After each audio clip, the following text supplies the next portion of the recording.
नमस्कार दोस्तों, बहुत-बहुत स्वागत है आप सभी का और उम्मीद है कि आप सभी बहुत ही अच्छे होंगे। दोस्तों, चुनावी रैली इस समय हो रहा है और चुनावी रैली को संबोधित करते हुए हमारे देश के माननीय प्रधानमंत्री यानी कि नरेंद्र मोदी जी ने सीताराम केसरी का जिक्र किया और उन्होंने बताया कि इनके साथ कितने बदसलूकी व्यवहार किया गया था, इनकी धोती खींची गई थी, इनको घंटों तक बाथरूम में बंद किया गया था और उन्होंने कांग्रेस पे निशाना साधते हुए कहा कि ये एक ऐसा परिवार है जो पूरे भारत का सबसे भ्रष्ट परिवार है, ये अपने ही लोगों का यानी कि सीताराम केसरी को इन्हीं परिवार के द्वारा, इन्हीं पार्टी के द्वारा इनके साथ ये गलत व्यवहार किए गए थे। तो इस पे निशाना साधते हुए उन्होंने कहा कि ये अपने ही परिवार का, अपने ही पार्टी के लोगों का जब कद्र नहीं करते और ऐसे लोग ये बात करते हैं हमारे देश की लोकतंत्र के बारे में बात करते हैं, सम्मान के बारे में बात करते हैं, तो ऐसे लोगों से क्या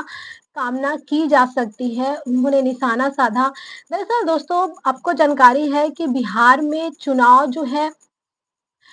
होना है और ये बहुत ज़ोर-शोर से पकड़ में आ गया है क्योंकि अब जो है टाइम बिल्कुल भी नहीं है और जब वोट का टाइम नज़दीक आ जाता है तो चुनाव प्रचार के जो कार्य होते हैं वो बहुत ही चरम पे पहुँचने लगते हैं और ऐसा ही है कि बिहार विधानसभा चुनाव की तारीखें अब बहुत ही नज़दीक आती जा रही है और जैसे-जैसे ये नज़दीक आते जा रही है चुनाव प्रचार जो है अपने चरम पे पहुँचते जा रही है। और इसी कड़ी में प्रधानमंत्री नरेंद्र मोदी जी ने बेगूसराय में एक चुनावी रैली को संबोधित किया और इसी रैली में उन्होंने कांग्रेस के भूतपूर्व अध्यक्ष जी हाँ, मैंने सीताराम केसरी जी का नाम लिया तो ये जो थे भूतपूर्व कांग्रेस के अध्यक्ष थे और इनके बारे में चर्चा की आज और ये जो है दरअसल आज जो यानी कि शुक्रवार को इनकी 25वीं पुण्यतिथि थी। ये जो सीताराम जी केसरी हैं, ये इनकी 25वीं पुण्यतिथि है और इसी बहाने पर पीएम मोदी ने मुख्य ये जो विपक्षी दल है यानी कि कांग्रेस पर सीधा प्रहार किया, तीखा प्रहार किया और कहा कि कांग्रेस में एक परिवार है, जो देश का सबसे भ्रष्ट परिवार है।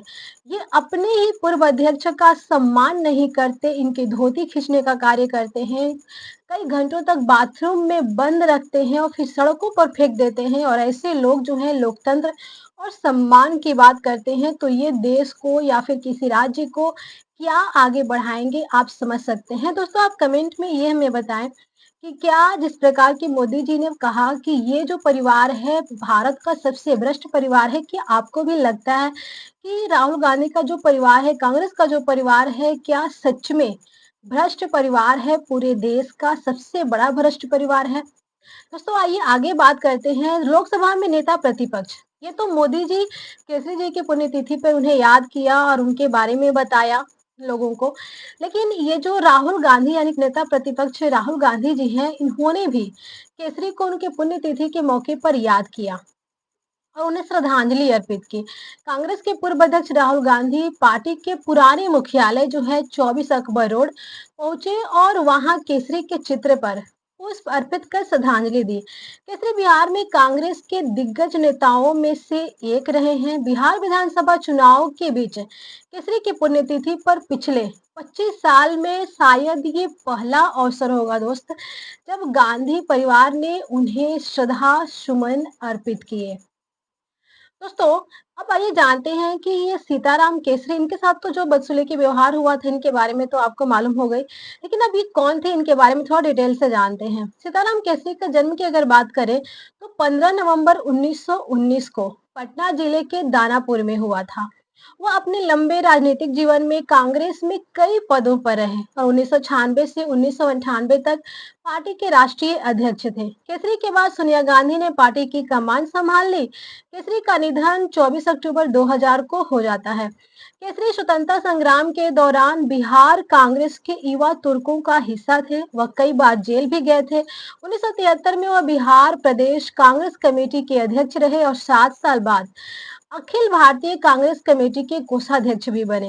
इस पद पर वह लंबे समय तक रहे। केसरी प्रधानमंत्री इंदिरा गांधी, राजीव गांधी और नरसिम्हा राव के कार्यकाल में भी केंद्रीय मंत्री भी रह चुके थे। दोस्तों कांग्रेस अध्यक्ष पर ताजपोशी हुआ इनका और फिर इनके साथ अपमान किया जाता है, अपमानित इनको किया जाता है, बदसलूकी व्यवहार किया जाता है। 1991 में दरअसल बात ये है कि राजीव गांधी की हत्या होती है और हत्या के बाद पीवी नरसिम्हा राव प्रधानमंत्री बनते हैं। सोनिया गांधी ने कोई पद इस वक्त लेने से इनकार कर दी, कोई पद इन्होंने स्वीकार नहीं किया और इसके बाद ये जो पीवी नरसिम्हा राव हैं, इन्होंने ही कांग्रेस के अध्यक्ष भी बन गए। लेकिन 5 साल के कार्यकाल में इन दोनों के बीच यानी कि पीवी नरसिम्हा राव और सोनिया गांधी के बीच बहुत ज़्यादा कई मुद्दों पे मतभेद होते हैं, मनमुटाव होता है, तनाव होते हैं। जैसे कि इनमें बोफोर्स कांड में राजीव गांधी के खिलाफ जो मामला खारिज करने के दिल्ली हाई कोर्ट के फैसले को चुनौती देना भी शामिल है। बाबरी विध्वंस रोक पाने में अनिच्छा और नाकामी भी ये सभी शामिल हैं। 1996 में जब लोकसभा चुनाव हुए तो सोनिया गांधी ने चुनाव प्रचार करने से मना कर दिया, इनकार कर दिया साफ। इससे कांग्रेस पार्टी की हार हो जाती है और फिर राव ने कांग्रेस अध्यक्ष का पद छोड़ दिया। इसके बाद सीताराम केसरी की ताजपोशी कांग्रेस अध्यक्ष के पद पर हो जाता है।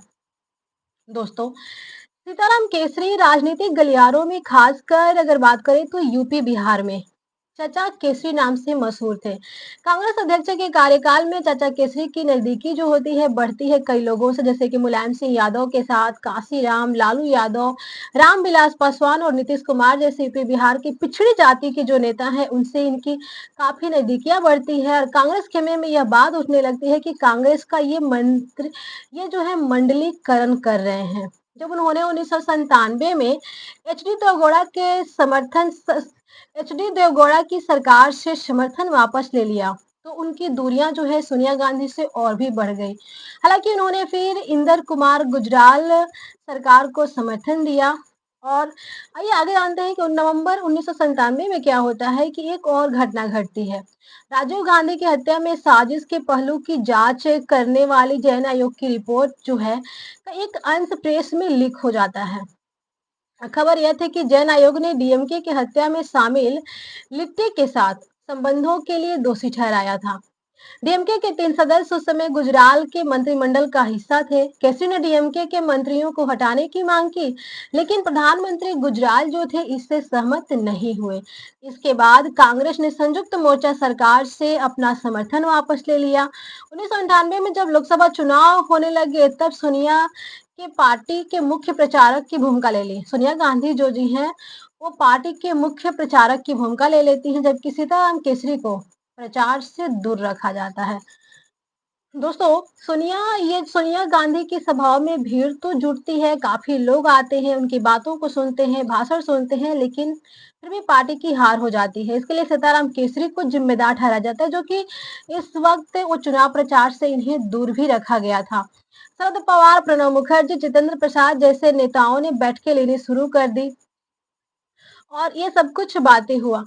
किसी की चर्चा अब भी, ये सब कुछ तो उस टाइम की बातें हैं, लेकिन अगर अभी की बात करें तो केसरी जी की चर्चा अब भी क्यों हो रही है? दरअसल सीताराम केसरी की चर्चा बिहार चुनावों से ऐन पहले इसलिए की जा रही है दोस्तों कि चुनावों में पिछड़े वर्गों का ध्रुवीकरण करने की कोशिश दोनों तरफ से हो रही है। क्योंकि केसरी जो थे पिछड़ी जाति से बिलोंग करते थे, ताल्लुक रखते थे, इसलिए उनके बहाने पीएम मोदी पिछड़ी जातियों को यह बताना चाहते हैं कि कांग्रेस उनकी शुभचिंतक नहीं है।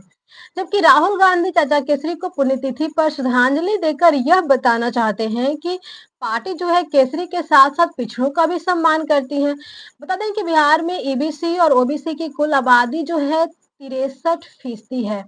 इनमें ओबीसी 27 और ईबीसी करीब 36% है। बिहार चुनाव में इस बड़ी आबादी को अपनी अपनी तरफ खींचने की कोशिशें जो है दोनों तरफ से जारी है और कहीं ना कहीं इसी मुद्दे को ध्यान में रखते हुए, इसी बात को ध्यान में रखते हुए केसरी जी पर इतनी बातें हो रही है। और जैसे कि मैंने पहले कहा कि राहुल गांधी जी के बारे में बताया कि ये 25 वर्षों में शायद पहली अवसर है कि उन्हें याद किया गया और श्रद्धांजलि अर्पित करी गई।